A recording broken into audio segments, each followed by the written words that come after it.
So we're at the site of the Little Bend game production area north of Pierce, South Dakota, where we're doing a prescribed burn. And for us as an agency, this is one of the largest prescribed burns we've ever done. Over 2,000 acres, probably pushing closer to 2,500 acres. And today is a collaborative effort between Game Fish and Parks, South Dakota Wildland Fire, and other agencies and volunteer fire departments out here helping conduct this very strategic prescribed burn. The reason we're doing the burn is for habitat management. This particular GPA has not had any grassland applied management to it for quite some time. The thatch and grass is getting very thick, and prescribed burn is one of those tools that we can use to help rejuvenate the natural vegetation, native grassland species, flowering species, and just enhance the overall habitat on the game production area. This great opportunity that we have today is a result of 5 years of planning.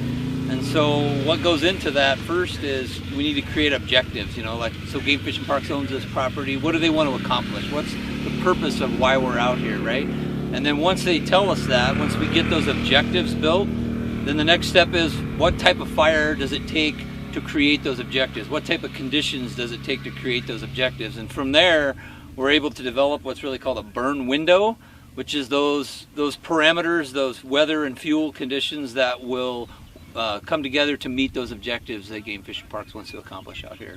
This ecosystem grew up with fire. The soil will warm up and the grasses will green up, and the wildlife will be in here soon after we're done.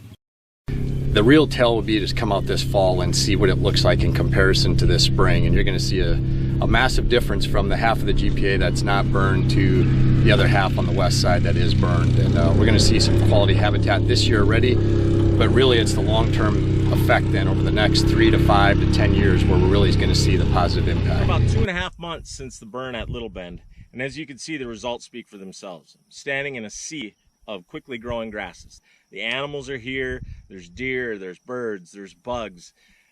It's really night and day. If you take a look, you can see where the burn areas are, and it's something else. These grasses are completely different from the other side, kind of a completely different color, kind of restoring some health back to the prairie and giving it a good shot in the arm.